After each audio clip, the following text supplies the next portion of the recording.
मामा TV. Ranipur नाम के एक गांव में किशोर करके एक आदमी था। किशोर रेलवे डिपार्टमेंट में काम करता था। वह एक ऑफिसर था। किशोर अपने पत्नी भवानी और बेटा प्रीतम के साथ रहता था। प्रीतम का इंजीनियरिंग पढ़ाई हो गया, लेकिन 2 साल से कुछ काम ही नहीं करता था। इसीलिए एक दिन किशोर आकर प्रीतम से ऐसा बोला, अरे ओ निकम्मा नालायक, कुछ काम तो कर। कितने साल ऐसा बैठा रहेगा? तुम्हारे सारे दोस्त अच्छे नौकरी कर रहे हैं और शादियां भी कर ली है। क्या समझा मुझे पापा जी? मेरे इरादे बिल्कुल अलग हैं। पढ़ाई के बाद काम ढूंढना, शादी करना वो सब मूर्ख लोग करते हैं। अच्छा, तुम मेरे होशियार बेटा, तुम क्या करने वाले हो अभी? तुम्हें मैं ऐसा घर में बिठाकर खिला नहीं सकता। अरे मेरे बहुत बड़े बड़े आइडियाज हैं पापा जी। फॉर एग्जाम्पल, मैं मंत्र तंत्र सीखना चाहता हूँ। मैं अपना ट्रेनर साधु बाबा को भी ढूंढ लिया है। मैं शक्तियाँ पाऊंगा। शुक्र है आपने पूछ लिया, नहीं तो मैं आप ही को बोलने वाला था कि मैं जंगल में जा रहा हूँ करके। अच्छा, तो चले जाओ जंगल में।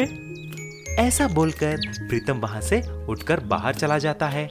तभी प्रीतम की माँ ने बोली, अरे अरे, ये क्या बोल दिया आपने? कहीं ये आपकी बात मानकर हमेशा के लिए जंगल चला गया तो? कुछ नहीं होगा। वहां पर शेर और भालू को देखकर दूसरे दिन ही भागकर आ जाएगा। लेकिन प्रीतम असली में जंगल चला जाता है अपने स्वामी जी के पास। स्वामी जी, मैं आ गया हूँ। मुझे किसी भी तरह अद्भुत महिमाएं चाहिए, अभी के अभी चाहिए। देखो बेटा, अगर तुमको मंत्र शक्ति चाहिए तो 2 साल घोर तपस्या करनी पड़ेगी। इसमें कोई शॉर्टकट नहीं है। अरे बाप रे, 2 साल तपस्या? ठीक है। ऐसा बोलकर 2 साल तक प्रीतम ने घोर तपस्या किया। उसके बाद फिर से स्वामी जी के पास आया। स्वामी जी, मैंने तपस्या तो की, लेकिन कोई शक्तियाँ आई नहीं। ये क्या है? बेटा, उसके लिए दीक्षा की बहुत जरूरत है, लेकिन कोई बात नहीं, मैं तुमको वो मंत्र बोलूंगा, लेकिन इसमें एक दुविधा है बेटा। अरे कुछ दुविधा नहीं, अभी के अभी मुझे शक्ति दे दो। ठीक है बेटा, ओम भीम भस्म। स्वामी जी ऐसा बोलते ही कुछ शक्तियां प्रीतम में आ जाते हैं। तुरंत वह अपने पिताजी के पास रेलवे स्टेशन चला जाता है। अरे निकम्मा, आ गया तू? कहाँ कहाँ ढूंढा है तुम्हें? किधर चला गया? पिताजी, संभाल के बात कीजिए।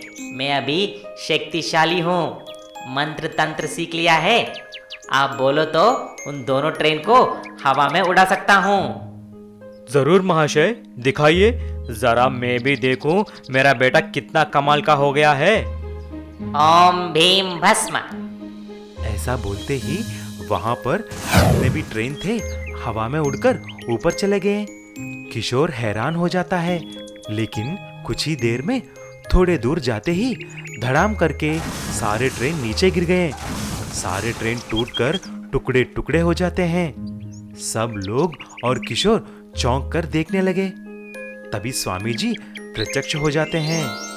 बेटा, तुमने मुझे बोलने ही नहीं दिया।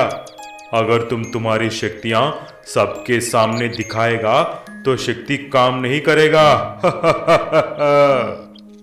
किशोर ये सब देखकर प्रीतम को मारते हुए घर लेके जाता है। एक गांव में करण और अर्जुन करके 2 छोटे बच्चे रहते थे। वो बहुत अच्छे दोस्त थे। वह दोनों रोज अपने भेड़ बकरियों को जंगल में ले जाकर चराते थे। अर्जुन बहुत ही अच्छा लड़का था, लेकिन करण कामचोर था और लालची भी था। एक दिन जब दोनों बकरियों को चराने के लिए जंगल गए, तभी करण ने बोला, अर्जुन मेरे दोस्त, मुझे थोड़ी हल्की सी नींद आ रही है। मैं जाकर पेड़ के नीचे आराम करता हूँ। तुम जरा मेरे बकरियों को भी संभाल लेना। यूं करण जाकर सो गया और अर्जुन बकरियों को संभालने लगा। ऐसा ही कुछ दिन गुजरे। अचानक एक दिन अर्जुन के बापू का तबीयत खराब हो जाता है। डॉक्टर आके परीक्षा करके ऐसा बोले, अर्जुन, तुम्हारे बापू के दिल में एक छेद है। इसके लिए कोई दवाई नहीं है, सिर्फ ऑपरेशन ही करवाना पड़ेगा। उसके लिए कम से कम 20 लाख की ज़रूरत होगी। ये सुनकर अर्जुन बहुत परेशान हो जाता है और पैसों की इंतजाम करने के लिए देखता है। एक दिन जब फिर से अर्जुन और करण जंगल गए, अचानक एक दरवाजा बंद होने का आवाज सुनते हैं। जब वह दोनों कुछ झाड़ुओं के पीछे जाकर देखा तो वहां पर एक पुराना दरवाजा था। देखो करण, इस जंगल में इतना पुराना दरवाजा, देखो जरा क्या हो सकता है। चलो यार, पहले अंदर जाकर देखेंगे, क्या पता इसमें सोना या पैसा मिल सकता है तो। ऐसा सोचकर दोनों अंदर जाते हैं। अंदर जाते ही वहां पर सारे चीज पैसों से बना हुआ था। ढेर सारे नोटों के बंडल पड़े हुए थे। जहां भी देखो सिर्फ पैसा ही पैसा था। यार अर्जुन, लगता है किस्मत निकल पड़ी हमारी। देखो कितना पैसा है। चलो चलो, जितना ले सके बांध लो, हम करोड़पति बन जाएंगे। करण, मुझे लग रहा है कि ये चोरी की पैसा है। अगर हम पकड़े जाएंगे तो हमारी जान भी जा सकती है। वो सब छोड़ दो यार, भूल गए क्या, तुम्हारे बापू का इलाज भी करवाना है। कुछ मत सोचो और पैसा लेके निकलो यहाँ से। यूं करण और अर्जुन थैलियों में कुछ पैसे लेकर वहां से चले गए। उन पैसों से अर्जुन ने अपने पिताजी का इलाज भी करवाया और बचे हुए पैसों से एक दूध का दुकान खोलता है। लेकिन करण सारा पैसा अय्याशी करने लगा। उसने एक नया कार और स्पोर्ट्स बाइक भी खरीदा। ऐसा वह सारा पैसा खर्चा कर लिया। एक दिन करण अर्जुन के पास आया और ऐसा बोला, चलो यार, फिर से उस अंडरग्राउंड मनी हाउस में जाना है। मेरा पैसा खत्म हो गए हैं।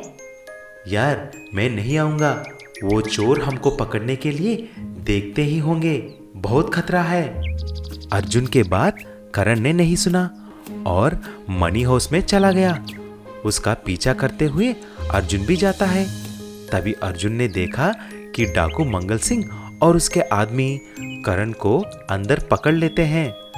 तुरंत अर्जुन जाकर पुलिस को बुलाकर लेके आता है।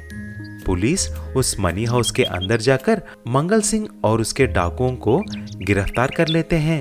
शाबाश बेटा अर्जुन, तुमने अच्छा काम किया। तुमने अपने दोस्त को और सारे गांव को इन डाकुओं से बचाया है।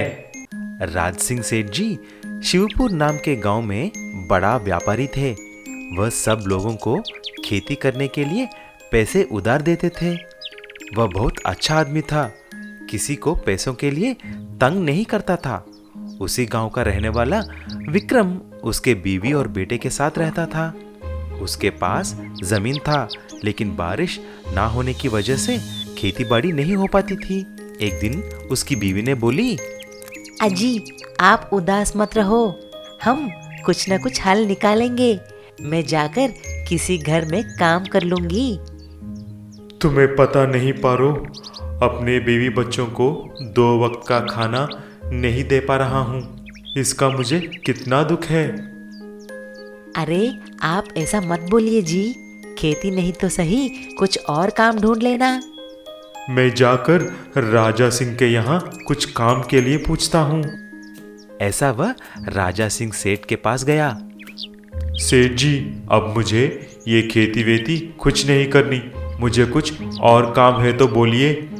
घर में बीवी बच्चे भूखे मर रहे हैं, मैं कुछ भी करने के लिए तैयार हूँ। ऐसा बोलते ही राजा सिंह ने एक आदमी को फोन लगाया। उसके बाद विक्रम से ऐसा बोला, अरे विक्रम भाई, तुम एक नेक आदमी हो, इसीलिए मैं स्पेशल रिकमेंडेशन करके एक काम ढूंढ लिया है खास तुम्हारे लिए। लेकिन तुम कुछ भी सवाल जवाब नहीं पूछना है। तुम्हें एक 10 पहिए वाला ईंट का ऑटो दिया जाएगा। तुम्हें चुपचाप उसे लेकर एक मैकेनिक शॉप में पहुंचाना है, ठीक है? अगले ही दिन जब वह ऑटो लेने राजा सिंह के घर आया तो 10 पहिए वाला ईंट का ऑटो देखकर चौंक जाता है। तभी राजा सिंह ने एक एड्रेस का चीटी दिया। विक्रम उस ईंट के ऑटो को लेकर दूसरे गांव में एक मैकेनिक शॉप में पहुंचाया। उधर 2 मैकेनिक थे। उन दोनों ने मिलकर एक एक करके सारे ईंट को निकाल देते हैं और सिर्फ ऑटो के बॉडी को और इंजन को छोड़ देते हैं। अरे ये क्या भाई, आपने तो सारे ईंट को निकाल दिया। अरे तुम चुपचाप से ऑटो को फिर से राजा सिंह के पास छोड़ दो। जब विक्रम ऑटो को फिर से सेठ के पास छोड़ दिया तभी सेठ ने उसे 10,000 रुपए देते हैं। उन पैसों को लेकर खुशी से अपने बीवी को दिया। ये क्या है जी, एक ट्रिप के लिए 10,000 रुपए? मुझे दाल में कुछ काला लग रहा है, आपको कुछ शक नहीं हुई? ये सब सुन के विक्रम का बेटा विनोद को शक हो जाता है। अगले ही दिन जब विक्रम ईंट का ऑटो लेके खाना खाने के लिए घर आया तभी उस ऑटो से एक ईंट को विनोद निकाल देता है और पानी में डाल देता है। कुछ ही देर में ईंट का रंग निकल गया और सोने के रंग में बदल गई। अच्छा, पापा को उल्लू बना के वह सेठ पापा से सोने का स्मगलिंग करवा रहा है। मैं अभी उसको मजा चखाता हूँ। ऐसा विनोद सारा बात पुलिस को बोल देता है। तभी पुलिस ईंट के ऑटो के साथ जाकर राजा सिंह और उसके मैकेनिक को भी गिरफ्तार कर लेते हैं। शाबाश बेटा, तुम्हारी वजह से अपने पापा को गिरफ्तार होने से बचा लिया और एक बड़े स्मगलर को भी पकड़वाया। Very good.